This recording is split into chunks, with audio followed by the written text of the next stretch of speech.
हर शहादत का लेंगे बदला, क्योंकि जम्मू कश्मीर में आतंकियों के खिलाफ सेना का ऑल आउट ऑपरेशन जारी है।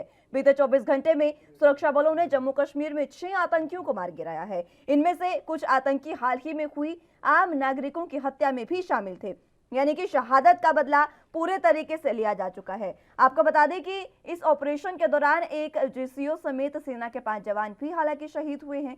पुलिस के मुताबिक पिछले 30 घंटे में सुरक्षा बल और आतंकियों के बीच 5 बार मुठभेड़ हो चुकी है। वहीं बात दिल्ली की करें तो दिल्ली में भी आतंकी बड़ी साजिश की फिराक में है। दिल्ली के पुलिस की स्पेशल सेल ने लक्ष्मीनगर के रमेश पार्क से एक पाकिस्तानी आतंकी को गिरफ्तार किया है।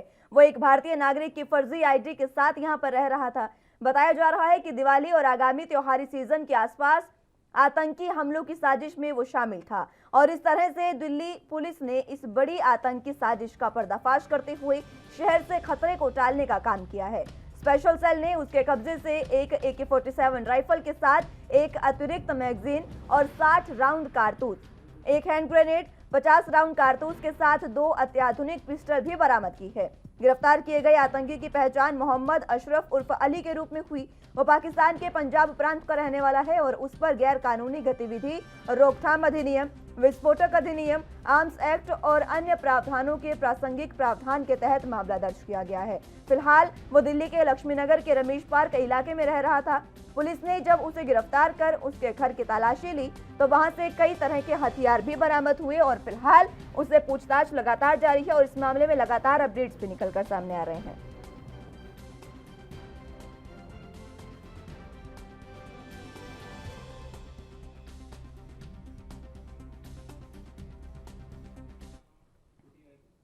चलिए तो इसी पर चर्चा की शुरुआत करते हैं। हमारे साथ गेस्ट मौजूद हैं, उनका तारुफ आपसे करवा देते हैं। डॉक्टर रमेश ठाकुर हमारे साथ पॉलिटिकल एक्सपर्ट के रूप में मौजूद हैं। बहुत स्वागत है सर आपका।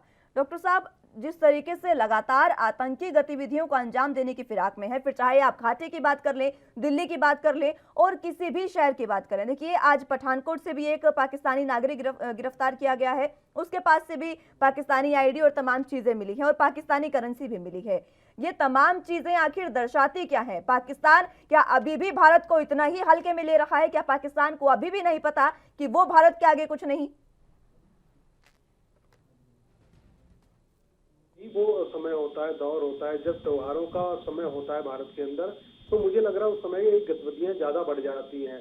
अब पिछले दिल्ली की अगर बात करें तो दिल्ली में हमेशा जब दिवाली का समय होता है और जब ये अक्टूबर नवंबर जब आता है तो मुझे लग रहा है उस समय इस तरह की गतिविधियां क्यों हो जाती है। इस पॉइंट पे मुझे लग रहा है हमारे एजेंसियों को देखना पड़ेगा, उनके गहराइयों तक जाना पड़ेगा। जहां तक पाकिस्तान की बात है, पाकिस्तान आपने कहा कि हल्के में लेता है, वो देखो वो हल्के में नहीं लेता, वो खुद हल्का है। दूसरी बात क्या है, वो एक्चुअली पाकिस्तान की जो हरकतें हैं वो कभी सुधरने वाली नहीं है, कुछ भी हो जाए उनके लिए। अब क्या है, जब से उनको तालिबान का साथ मिला है, चाइना का साथ मिला है, तो संयुक्त रूप से ये 3-4 जितने भी कंट्रियां हैं जो आपस में जुड़ गई हैं, तो उसके बाद में ये लगता है कि हमारे पास में बहुत बड़ा संबल हो गया है। अब हम चाहे भारत की सीमाएं हो जाए, भारत की अंदर की चीजें हो जाए, कश्मीर हो जाए, उसमें हम इन चीजों को परेशान कर सकते हैं। हालांकि कुछ कोशिशें हो रही हैं। अब जिस तरीके से जो घाटी में दो शिक्षकों को मारा गया, तो मुझे लग रहा है ये परिचायक है इन घटनाओं का कि कुछ आगे चीजें इनके भीतर क्या है, इनके प्लानिंग क्या है। मुझे लग रहा है जो यहाँ से जो आतंकवादी जो दिल्ली से जो पकड़ा गया है, बिल्कुल मेरे पास का क्षेत्र है, 2 कदम की दूरी है। तो मुझे लग रहा है उनके पास से जो एजेंसियों ने पाया है, पुलिस ने जो पाया है, इसको अगर जब गंभीरता से बात की जाएंगी तो इसकी कड़ियां मुझे लग रहा है दूर तक जुड़ेंगी। इसमें कड़ियां वो भी जुड़ेंगी, इनके साथ में कौन है, इनका मकसद क्या है और ये क्या करना चाह रहे हैं। मुझे लग रहा है इस समय चुनौती जो है एजेंसियों के पास है, हुकूमत के पास है कि वो सही तरीके से चीजों को निकाले और आने वाले समय में हम सब लोगों के लिए एक सुरक्षा रक्षा का जो माहौल है उसके लिए संरक्षित करें। बिल्कुल, मैं लौटूंगी ठाकुर साहब आपके पास। अनिल गौड़ साहब हमारे साथ रक्षा विशेषज्ञ के रूप में जुड़ चुके हैं। बहुत स्वागत है गौड़ साहब आपका। लगातार जिस तरीके से पाकिस्तान अपनी गतिविधियों को अंजाम देते जा रहा है, पाकिस्तान अभी भी जिस तरीके से, मैं गौड़ साहब से भी, माफ कीजिएगा, ठाकुर साहब से भी यही सवाल करना चाह रही थी और उन्होंने इसी बात का जवाब दिया कि पाकिस्तान खुद ही हल्का है। लेकिन जो तमाम गतिविधियां हो रही है, क्या वाकई पाकिस्तान चाहता है और उसको जवाब देने के लिए एक और सर्जिकल स्ट्राइक जरूरी है? मुस्कान जी, ऐसा है कि पहली बात तो ये समझने वाली है कि पाकिस्तान ये करता क्यों है। हम्म। देखिए, पाकिस्तान ने हर फोरम पे और पिछले 70 साल से यही कहा है कि उसका अगर कोई मुद्दा हिंदुस्तान के साथ है और वो है कश्मीर का, और कोई मुद्दा नहीं है। तो जब ये उसने ऐलान कर दिया है तो ये तो हमने देखना है कि भाई उसका मुद्दा ये है, उसने 4 लड़ाइयां लड़ ली हैं, उसके बाद में ये टेररिज्म 90 के दशक से ये टेररिज्म कर रहा है यहाँ पे। तो हम बार बार ये सोचे नहीं जी पाकिस्तान क्यों नहीं मानता, क्यों नहीं मानता, ये तो अब मैं कहूँगा हमारी बेवकूफी है। हमें ये पूरा का पूरा अब ये देखना है कि देखिए, पहले पाकिस्तान के साथ अमेरिका था, क्योंकि ये तालिबान जो है ये 78 के अंदर उनके प्रेसिडेंट जिमी कार्टर ने $500 मिलियन दिए थे सीआईए को, और सीआईए और आईएसआई ने ये तालिबान बनाया कि रशियंस जो आए थे उसके अंदर अफगानिस्तान में उसको निकालने के लिए 10 साल लगे उसके अंदर। उसके अंदर अमेरिका ने खूब सारा इनको पैसा दिया, आर्म्स दिए, एम्युनिशन दिया और सारा कुछ दिया, और पाकिस्तान ने क्या किया, उसकी आड़ में यहां पे टेररिज्म शुरू कर दिया। अच्छा, हिंदुस्तान जब बोलता था तो पाकिस्तान ने ये जो पाकिस्तान ये कर रहा है तो अमेरिका कहता था नहीं जी, गुड टेररिस्ट बैड टेररिस्ट। ये तब तक चला जब तक कि 26/11 नहीं हुआ। जिस दिन उनके वर्ल्ड टावर के अंदर जब ये हुआ, जब वर्ल्ड ट्रेड सेंटर के अंदर ये हुआ, तब अमेरिका जाग गया कि, पर अब उसके पास वो उस टाइम ये था कि वो कोड के लिए वाली बात थी कि वो ना वो उसको खा सकता था ना उसको निकल सकता था। क्यों? क्योंकि अमेरिका अफगानिस्तान के अंदर खुद फंस गया हुआ था। अब आज की डेट में अफगानिस्तान से अमेरिका विड्रॉ कर गया, और वो अब उसके ऊपर उसको पाकिस्तान की कोई जरूरत नहीं है। अब हमें यह देखना है कि हम इसको कैसे मैनिपुलेट करें अब वापस, कि भाई पाकिस्तान को हम ये, क्योंकि पाकिस्तान सब दुनिया को पता है कि ये टेररिस्ट स्टेट है, और जब एफएटीएफ के अंदर इसका मसला आता है, इसको चीन, तुर्की और मलेशिया उसको बचा लेते हैं, नहीं तो अभी तक ये हो गया होता है इसका ब्लैकलिस्ट। तो यूएन में भी जब ये मसला आता है तो इसके अंदर चीन कूद जाता है।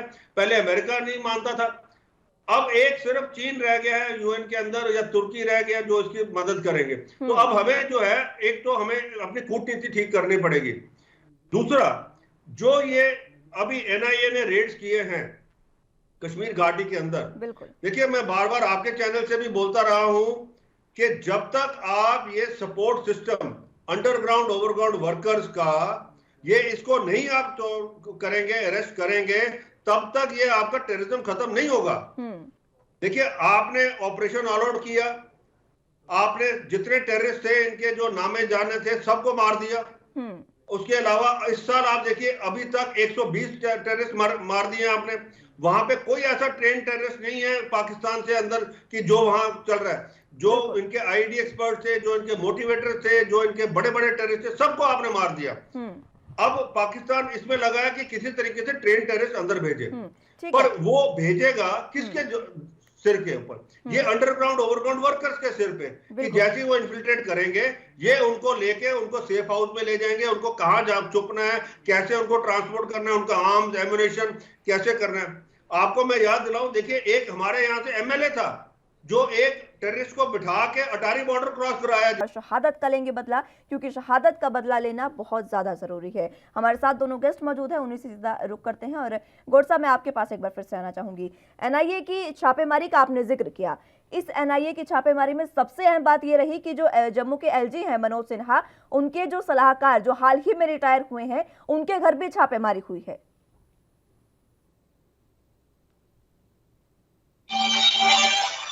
की छापेमारी नहीं है, उनके घर सीबीआई की छापामारी हुई है, क्योंकि वो एक जो लाइसेंस स्कैंडल हुआ है जम्मू कश्मीर के अंदर, जिसमें तकरीबन 4 लाख लाइसेंस यहाँ से इशू हुए हैं लोगों को, गन लाइसेंस जो हैं वो इशू हुए हैं। और ये बशीर खान भी एक डिप्टी कमिश्नर थे, उनके उधर से भी तकरीबन कोई 1 लाख लाइसेंस इशू हुआ है। इसके अंदर एक आईएएस ऑफिसर भी एक पहले भी उन्होंने अरेस्ट किया था, उसको अभी बेल पे है, उसका चल रहा है सिलसिला। ये 4 लाख लाइसेंस यदि उस सिलसिले में हुई है। एनआईए की जो अभी जो छापेमारी चल रही है वो चल रही है अंडरग्राउंड ओवरग्राउंड वर्कर्स के ऊपर, और साथ में जो उनका जो जमात के जो काडर है उसके ऊपर। क्योंकि देखिए, जमात का काडर और ये जो है ओवरग्राउंड, मैं ओवरग्राउंड अंडरग्राउंड वर्कर नहीं कहता इनको, ये टेररिस्ट हैं, बेसिकली छुपे हुए टेररिस्ट हैं। ये बैठे हुए हैं कि इनका किसी को नहीं पता, और ये सारी की सारी जो सपोर्ट सिस्टम करते हैं ये टेररिज्म का। तो अब ये जो लोग हैं इनको जब आप पकड़ लेंगे तो अब आप देखेंगे एकदम घाटी के अंदर क्या होगा कि एकदम से एक वैक्यूम क्रिएट हो जाएगा, क्योंकि अगर कोई टेररिस्ट आ भी जाएगा वो उसको पता नहीं लगेगा उसे जाना कहाँ है, उसको किससे मिलना है, उसको कैसे सपोर्ट देनी है, उसका टारगेट कहाँ पे है, वो क्योंकि उसको सारी जो जगह है उसके बारे में तो पता नहीं है। यही लोग थे जो उनको करते थे कि वहां से ले जाना, एक जगह से दूसरी जगह ले जाना, दूसरी जगह में उसको सारी टोपोग्राफी एक्सप्लेन करना, फिर टारगेट भी आइडेंटिफाई करना, और जब ये हो जाता था उसको वहां से भगाना। तो अब ये बहुत अच्छी बात है जो एनआईए अभी कर रही है कि गवर्नमेंट ऑफ इंडिया को ये करनी चाहिए। दूसरी बात ये है कि मैं कहूंगा उनको पॉलिटिशियंस और जो मस्जिद के अंदर मौलवी हैं वहां पे उनकी भी शनाख्त करनी चाहिए। जो पॉलिटिशियन ऐसे जो बयान देते हैं और जिनके लोग ऐसे पकड़े गए हैं, देखिए जैसे वो पड़ा है अभी अंदर है, उसको एनआईए ने पूरा का पूरा बता दिया, सारा चिट्ठा खोल दिया कि भाई ये तो हुर्रियत को कह रहा था, पैसे भी दे रहा था कि जब बुरहान वाली मरा के यहाँ पे और दंगे करो, और उसके चीफ मिनिस्टर थे इनके जो महबूबा मुफ्ती, और उसके बाद फिर उसने पैसे दिए उनको इलेक्शन लड़ने के लिए, जिताने के लिए पीडीपी को। तो ये ऐसे लोग हैं, तो अगर ऐसी पार्टीज हैं तो इसके खिलाफ भी गवर्नमेंट को एक्शन लेना चाहिए, क्योंकि पीछे हम इसीलिए सफर कर रहे हैं क्योंकि 87 का जब इलेक्शन रिग हुआ, जब नेशनल कॉन्फ्रेंस ने जब राजीव गांधी फारूक अब्दुल्ला अकॉर्ड होने के बाद जब रिग हुआ, वो सैयद सलाउद्दीन वहीं से बना। और इतने लोग आप देखिए, हम अगर इसके ऊपर आंखें बंद करके बैठेंगे, हम इसके बारे में बात नहीं करेंगे तो उससे मसला नहीं ना हल होता। हमें इसको सारा उजागर करना है सबके सामने कि भाई कौन जिम्मेदार है। ये इसमें जो इनोसेंट लोग हैं, तो उधर कश्मीरी यूथ है वो मारा गया, मुस्लिम यूथ है, जो हिंदूज हैं वहां गए, 4 लाख कश्मीरी पंडित वहां से भगाए गए, ये क्यों हुआ है? इसलिए हुआ है। ठीक है गौर साहब, मैं लौटूंगी गौर साहब आपके पास। एक लास्ट पॉइंट में आपसे सिर्फ ये जो मैं बात कहता हूँ, जो मस्जिदों में जो ये मौलवी वगैरह हैं, ये कश्मीर घाटी के नहीं है, ये सारे के सारे यूपी बिहार से आए हुए हैं। तो वो क्या पढ़ा रहे हैं मदरसा में और क्या वो बयान दे रहे हैं वहां पे बच्चों को, क्या कर रहे हैं? क्योंकि कई बच्चों के ऐसे बयान आए हैं कि जी हमें कहा जाता है कि आप ये करो नहीं तो आपको फेल कर देंगे या आपको उसके खिलाफ एक्शन लेंगे। तो इसलिए उनकी भी शनाख्त करनी बहुत जरूरी है। बिल्कुल, मौलवी की शनाख्त करनी इसलिए भी जरूरी है। मैं ठाकुर साहब आपके पास आना चाहूंगी, क्योंकि दिल्ली से जो आतंकी पकड़ा गया है वो भी मौलाना बनकर वहां पर रह रहा था। मौलाना अशरफ अली उसका नाम बताया गया है, उसके रूप में पहचान हुई है, और ये बताया गया है कि वो वहां झाड़ फूक का काम करता था और जो भारत के स्लीपर सेल है उनका चीफ था। अब भारत के स्लीपर सेल के चीफ को पकड़ने में अगर पुलिस ने सफलता हासिल की है तो ये वाकई बड़ी खबर है, लेकिन कहीं ना कहीं हमारी सुरक्षा एजेंसियों को सतर्क होने की जरूरत है, क्योंकि अब इनपुट्स जो मिले हैं उसके हवाले से, ये खबर सूत्रों के हवाले से सामने आई है कि वो जो मौलाना था 15 साल से वो दिल्ली में रह रहा था। मायने रखते हैं 15 साल अगर कोई आतंकी आपके देश में इस तरीके से रहा हो। देखिए मुस्कान, बिल्कुल सही बात है। देखो इसमें क्या है, मैं सीधे इसमें जो लोकल पुलिस है उनको मेरी आवाज बहुत इको हो रही है जी। तो मैं ये कह रहा था कि जिस तरीके से ये सफलता मिली है, मैं इसमें पूरा का पूरा श्रेय स्थानीय पुलिस को नहीं दूंगा। ये सजगता है स्थानीय लोगों की, जिन्होंने उनकी गतिविधियों पे नजर रखी और उनको लगा कि ये कुछ संदिग्ध है तो पुलिस को इन्फॉर्म करा, उनको पकड़ में आ गया। अब ये जो इलाका है, रमेश नगर हो गया और ये साहिन नगर हो गया और ये झील खुरैजी, जितने भी है यहाँ पे, ये झाड़ फूक करने वालों की ये बहुत ज्यादा तादाद है। इसमें पता ही नहीं चलता इसमें वेश में बैठा हुआ कौन व्यक्ति है, मुल्ला क्या है, क्या करता है मौलवी, इस तरीके का नहीं है। मुझे लग रहा है पुलिस की सच्चाई ये है, पुलिस भी कभी भी डायरेक्ट इनके पास नहीं जाती, इनसे पूछताछ भी नहीं करती है। अब हर मदरसों में क्या हो रहा है, क्या है, वो सारी चीजें सामने निकल के आ रही हैं। लेकिन सबसे बड़ी बात है इनकी जो जांच होनी चाहिए, जो लोकल स्तर पे जांच होनी चाहिए, जो इंटेलिजेंस तरीके से जांच होनी चाहिए, वो मुझे लग रहा नहीं हो पाती है। अब बिल्कुल भाई साहब ने बिल्कुल सही कहा कि जो जम्मू कश्मीर में घाटी में जितने भी ये मदरसे वगैरह हैं वो सारे यूपी बिहार के बाहर के लोग हैं। बिल्कुल सही बात है, बाहर के लोग हैं। जब बाहर के लोग जब वहां पे जाते हैं उनकी सही से जांच नहीं हो पाती, वो लोग क्या कर रहे हैं, किस तरीके से बच्चों को तालीम दे रहे हैं, उस तालीम में क्या चीजें पढ़ाई लिखाई समझाई जा रही है, इस चीज की जांच नहीं हो पाती है। और सबसे बड़ी बात मेन है, जब तक देखो हमारी इंटेलिजेंस जब तक आंतरिक लोगों में बैठे हुए जो हमारे घरों में बैठे हुए आतंकवादियों को डिटेन नहीं करेगी, उनको नहीं पकड़ेगी, तब तक कोई हल निकलने वाला नहीं है। घाटी में ठीक है, ये बहुत अच्छी बात है, जो 370 के हटने के बाद, नोटबंदी के बाद में जो आतंकवाद है उसमें काफी हद तक एक लगाम लगी है, लेकिन अंदर खाने जो उनके सिपाही सलार हैं, जो आतंकवादियों के जो मददगार हैं, वो एजेटिस वैसे ही हैं, वो यथावत वैसे ही हैं, उन पे कोई असर नहीं पड़ा। अब एक बड़ा नेता कांग्रेस का जब ये बाहर निकल के आता है तो ये बोलता है कि जो आतंकवादी मारे गए वो बच्चे हैं। ये किस तरह की शब्दावली है? मुझे लग रहा है इस तरीके की बातें नहीं होनी चाहिए। अब ये बिल्कुल सही बात है, फिजा घाटी की बदली हुई है, बीते 5-6 सालों से कुछ बदली हुई है, लेकिन जो बदली हुई फिजा है उस फिजा में कुछ ऐसे दूतांत लोग बैठे हुए हैं, ऐसे खुरापाती लोग बैठे हुए हैं, मुझे लग रहा है एजेंसियों को उनको पकड़ने की जरूरत है, जो आतंकवादियों को सहयोग करते हैं, उनके साथ करते हैं। अभी साहब ने बिल्कुल सही बात है, ये वो आतंकवादी जो एमएलए खुद उनको बॉर्डर क्रॉस करता है, ये सारी हमारी एजेंसियों के ऊपर तमाचा है। मुझे लग रहा है अगर इस तरह की वो चीजें होती हैं तो मुझे लग रहा है आतंकवाद को या आतंकवाद को फैलाने में उनको बढ़ावा तो मिलेगा ही मिलेगा, संबल मिलेगा उन लोगों को। लेकिन जो दिल्ली की जो घटना हुई है और ऐसे जगह पे घटना हुई है, बिल्कुल जो थाना बिल्कुल बगल में है, मुश्किल से 300 मीटर का दूरी पे है जहाँ पे थाना ये चीजें होती हैं, तो मुझे लग रहा है लोकल पुलिस को भी सतर्क होना चाहिए, एजेंसियों को सतर्क होना चाहिए। और सबसे बड़ी बात यहाँ पे जो दरकार इस समय जो महसूस की जा रही है वो ये है, हम अपने विदेश नीति में और अपने कूटनीति में, अपने व्यापारिक जो बॉर्डर के जो इलाके हैं उनमें थोड़ा सा सुधार करने पड़ेंगे। और ये सुधार करना बहुत ज्यादा जरूरी हो गया है। ठाकुर साहब, मैं लौटूंगी आपके पास, मेरे साथ मेरे सहयोगी न्यूज रूम से काव्या नोटियाल जुड़ चुकी हैं। काव्या, आपके पास सीधे आना चाहूंगी। फिलहाल जिस तरीके से अशरफ को गिरफ्तार किया गया है दिल्ली से, कई सारे अपडेट्स निकलकर सामने आ रहे हैं। अपडेट्स कुछ इस तरीके से हैं कि स्लीपर सेल के, भारत के स्लीपर सेल के चीफ वो रह चुके हैं, और जहां जहां भी, सिर्फ दिल्ली में ही नहीं, पिछले 15 साल से वो भारत में रह रही हैं और इन 15 सालों में वो कई राज्यों में रह चुके हैं और इन राज्यों में मौलाना बनकर ही रहे। आखिर ये तमाम चीजें किस तरफ इशारा करती है? एजेंसियां जो हमारी है, आखिर वो क्यों इतनी सतर्क नहीं होती कि 15 साल से अगर आतंकी आपके शहर में, आपके देश में है, तो आप क्यों नहीं उसे पकड़ पा रहे हैं? बिल्कुल मुस्कान, ये एक अहम सवाल अपने आप में बनकर के सामने आया है। जिस तरीके से दिल्ली से आतंकी की गिरफ्तारी हुई है, ये कई सवाल खड़े करता है सुरक्षा व्यवस्था को लेकर के, क्योंकि इतने लंबे समय से एक आतंकी किसी देश की सीमा के अंदर रह रहा हो और उसका पता किसी को ना हो, ये एक बड़ा सवाल खड़ा करता है। देखिए, क्योंकि किसी भी दूसरे राज्य से आया व्यक्ति भी किसी अगर अलग राज्य में जाता है तो उसका सत्यापन किया जाता है, उसके डॉक्यूमेंट्स लिए जाते हैं, जो नियर बाई जो भी पुलिस स्टेशन होता है वहाँ पर उसके डॉक्यूमेंट सबमिट होते हैं। लेकिन अगर उस तरीके की चीज़ें नहीं हो रही हैं तो ये अपने आप में एक बड़ा सवाल है। और ये पूरा प्रोसीजरिंग ये तब सामने आई है जब लगातार भारत के अंदर से स्लीपिंग सेल्स के बारे में हम बात कर रहे हैं। देखिए, अक्सर अगर आप बात करें तो एक बहुत लंबा दौर तक ये नहीं देखा गया, बहुत बाद में अभी तस्वीरें सामने आई हैं। बिल्कुल। काव्या, आवाज मिल पा रही है आपको? चलिए, संपर्क काव्या से टूट गया है, लेकिन एक बार फिर से उनको जोड़ने की कोशिश करेंगे। लेकिन फिलहाल जिस तरीके से 5 शहादत का बदला जो लिया गया है, हालांकि 6 आतंकी मारे गए हैं, लेकिन दिल्ली से पाकिस्तानी आतंकी जो गिरफ्तार हुआ है उसको लेकर लगातार अपडेट्स निकलकर सामने आ रहे हैं।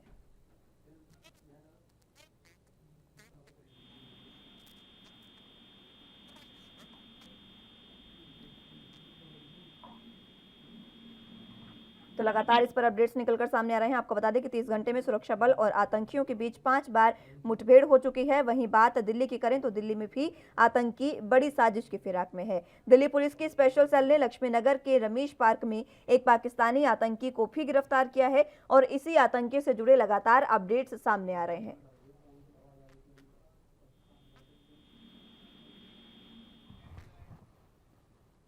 चलिए, काव्या एक बार फिर से मेरे साथ जुड़ चुके हैं। काव्या, फिलहाल अब क्या कुछ अपडेट है? जो ये आतंकी है इसको पकड़े गए हैं, अब क्या कुछ अपडेट्स निकलकर सामने आ रहे हैं? मुस्कान, देखिए, एक गलती कहीं ना कहीं सजग होने के लिए बहुत होती है। अगर प्रशासन अब भी सजग होता है तो यकीनन वो सत्यापन करेगा जो नए लोग आए हैं। और जिस तरीके से लगातार डिफेंस एक्सपर्ट्स इस बात को कह रहे हैं कि ज़रूरत है देखने की कि कहाँ पर क्या सिखाया जा रहा है, कौन सिखा रहा है, जो लोग बाहर से आए हैं राज्य के अंदर या सीमा क्षेत्र के अंदर, वो कहाँ से आए हैं, वो बेसिकली कहाँ से बिलोंग करते हैं, इन सभी चीज़ों का वेरिफिकेशन होना बहुत ज़रूरी है। क्योंकि देखिए, हालिया जो घटनाएं सामने आई हैं, जिस तरीके का प्रयास किया गया, दिल्ली को अलर्ट जोन पे रखना पड़ गया केवल इस कारण की वजह से क्योंकि ये लगा सबको कि ब्लास्ट हो सकता है या कोई बड़ी आतंकी घटना हो सकती है। गनीमत ये रही कि उससे पहले आतंकी जो है पकड़ा गया है, लेकिन अभी भी हमको नहीं मालूम है। इससे पहले भी आपको पता होगा एनआईए की ने जब जांच करी थी, अलग अलग राज्यों से, अलग अलग जगहों से जो है कई आतंकी निकल करके सामने आए थे, स्लीपिंग सेल्स निकल करके सामने आए थे, जो बड़े सवाल खड़े करता है कि आखिरकार जो सुरक्षा एजेंसीज है वो क्या देख रही है। अगर उन्हें ये नहीं पता चल रहा है कि एक आतंकी कई सालों से भारत की सीमा के अंदर बैठा हुआ है, वो पाकिस्तान से बिलोंग करता है, तो फिर क्या उन्होंने पता किया है। बिल्कुल काव्या, मैं लौटूंगी आपके पास। गौर साहब, आपके पास आना चाहूंगी। नेपाल के रास्ते से ये जो आतंकी है ये भारत में आया, भारत में इसने दाखिला लिया, लेकिन फिलहाल जो लगातार अपडेट्स निकलकर सामने आ रहे हैं, आईएसआई का ये जो है चीफ रह चुका है, और आईएसआई की जो पूरी ट्रेनिंग होती है उसी के आधार पर ये दिल्ली पुलिस को और पूरी पुलिस को गुमराह कर रहा था, पूरे देश की पुलिस को इसने गुमराह किया। और अगर बात करें तो हथियारों की, तो सीधे तौर पर जो भी आतंकी भारत आता था उन्हें ये हथियार मुहैया करवाता था। इतनी तमाम चीजें हमारी नाक के नीचे हो रही है। अब ऐसे में अगर सुरक्षा एजेंसियों पर, पुलिस पर सवाल ना उठे तो आखिर क्या होगा? मुस्कान जी बिल्कुल सही कह रहे हैं आप। देखिए, आज आके वही बात आ जाती है कि हमारी इंटेलिजेंस एजेंसीज और हमारी पुलिस एजेंसीज क्या कर रही हैं। अब देखिए, मैं आपका ध्यान 9/11 जो हमारे मुंबई में हुआ उसकी तरफ ले जाता हूँ। देखिए, उसकी भी इत्तला इनको थी, पर प्रॉब्लम क्या थी, हमारे जो सिक्योरिटी एजेंसीज के बीच में तालमेल जो था वो नहीं था। वो अलग अलग अपने अपने तरीके से चल रही थी। अब वो रॉ वाली अलग, वो अलग, वो सब अलग अलग अपने काम कर रहे थे। किसी एक जगह एक तालमेल नहीं होता। इसीलिए एनएसए को बनाया गया, जो नेशनल सिक्योरिटी एडवाइजर है, और उसको कैबिनेट मिनिस्टर का दर्जा दिया गया। मैं कहूंगा ये सीधा सीधा फेलियर उस एनएसए का है कि हमारे देश में अभी तक 9/11 के बाद अभी तक बार बार हमें ये मिल रहा है कि हमें इंफॉर्मेशन नहीं मिल रही, हमारी इंटेलिजेंस नहीं आ रही थी। आप देखिए, चीन लद्दाख के अंदर घुस गया, उसके अंदर भी फेलियर था।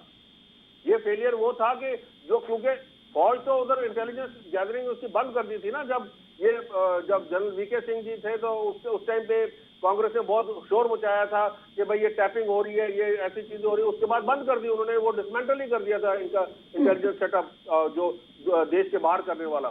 तो अब रॉ वगैरह कर रहे हैं, ये सारे एनएसए के नीचे होने चाहिए ये सारी चीजें। अब ये आदमी जिस हिसाब से आया, 15 साल से वहां रह रहा है, तो इसकी जिम्मेदारी किसकी है?